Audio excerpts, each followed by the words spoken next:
We now go to Tel Aviv, where we'll find Mark Regev. He's a senior advisor to the Israeli Prime Minister and a former Israeli ambassador to the United Kingdom. Mr. Regev, a real pleasure to speak with you, sir. Thank you for having me. Mr. Regev, I wonder if we could begin with something that I know is of utmost importance to your government. Where is the Israeli military in terms of finding and freeing the 240-plus hostages?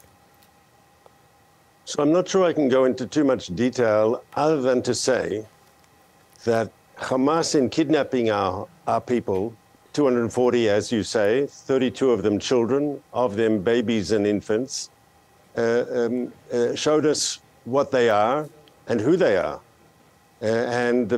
Kidnapping a baby, it takes a very special sort of person to kidnap babies, yes? And we have no illusions that they're suddenly going to become humanitarians and release our people.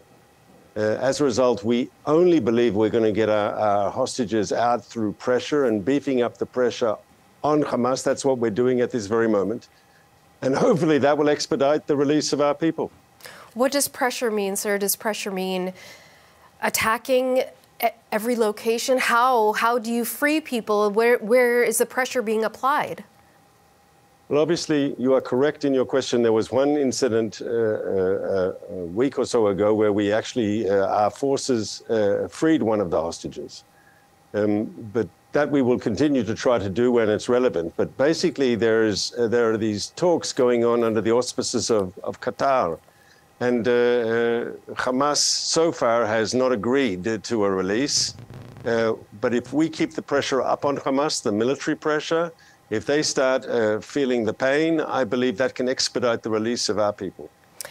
Mr. Regev, let me ask you about something that is getting a lot of international attention, will not come as a surprise to you, but it is the fighting in and around and sometimes at hospital locations, whether it's the Quds, the Indonesian, Al-Nasser, and of course Al-Shifa, which is getting the most amount of press. What we've heard repeatedly from representatives of the Israeli government and military is that there are the tunnels underneath where Hamas has their headquarters.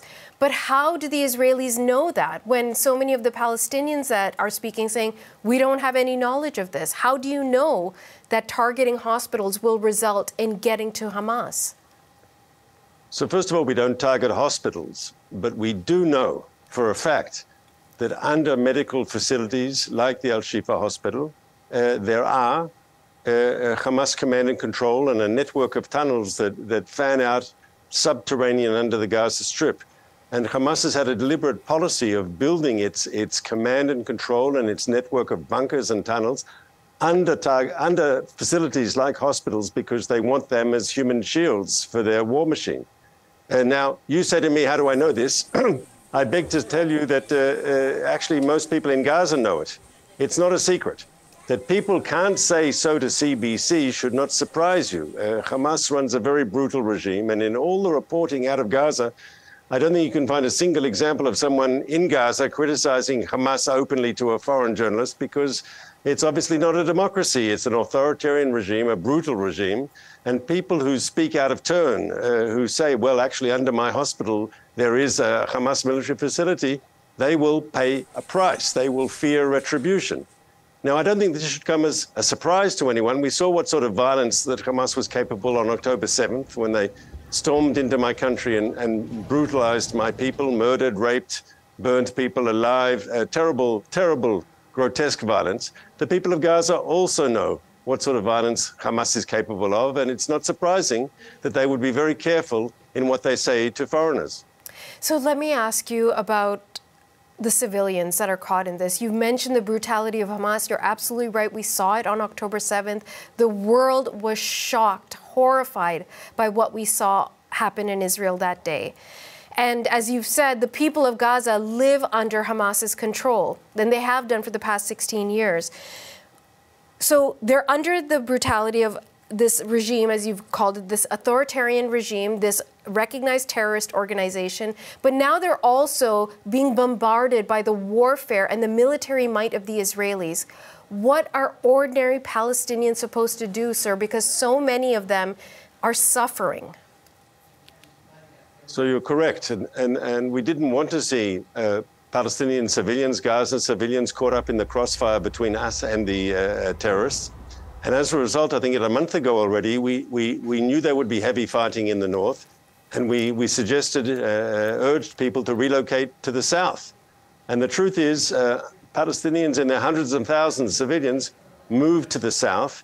There used to be a population of 1.2 million people in the northern Gaza Strip. My understanding is that about close to 1 million actually moved to the south. They heeded our advice. They voted with their feet to leave. Having said that, it's clear that while we were suggesting people leave harm's way and get out of a future combat zone, Hamas was actually ordering people to stay and even physically at gunpoint telling people they can't leave. Mr. Regev, if I could jump in for one moment, sir, please forgive me, because I just don't want to run out of time. I completely hear you that the information was given, moved to the south. But, sir, 1 million people move to the south, and then what? They don't have a place to stay. They don't have clean drinking water. People are running out of food. They're running out of electricity. The generators are shutting down. They don't have access to the internet or to their phone systems. There's a shortage of everything everywhere. Just because people move out of the line of fire, what is Israel's obligation to make sure that there isn't a brutal cruelty inflicted upon the people of this territory? So we are creating, together with international partners, including Arab partners, we're making a zone in the south, which is the humanitarian zone, which is close to the Rafah crossing, so the aid is coming in, water, food, medicine, the sort of requirements that they need. And the idea is to take an area of land where there isn't a strong Hamas infrastructure, mainly close to the coast, which can be the safe zone for people in southern Gaza, for people who fled the north. Also, because it's close to the coast, we're discussing with the French. They're sending a hospital boat. The Jordanians and the Emiratis are setting up field hospitals. There's also a field hospital the Egyptians have set up on the Egyptian side of the Rafah crossing. And we're working hard to create a humanitarian effort here for the civilians of Gaza. If you tell me there's hardship, of course there's hardship. In every war, there's hardship. But our job as a democracy is to do what we can to minimize the hardship. And we know it's not easy to move. But in a desperate situation like what you've got now in Gaza, it's a matter of managing risk. And it's definitely safer for people to leave these combat zones in the north. They must heed the advice and leave. More have been leaving over the last few days because as our forces have come in and taken apart Hamas's machine of coercion, so many people who maybe were forced to stay are now finally allowed to leave. When will we see a ceasefire, sir? So Israel wants to, we will continue this campaign against Hamas relentlessly. We cannot let up. Giving a ceasefire to Hamas at the moment will only give them a breather, a chance to regroup, rearm, and hit us again. And the Hamas leadership says so openly that given the chance, they'd do another October 7th and another and another. Their words, not mine. We would agree to a cessation of the fighting for the release of our hostages.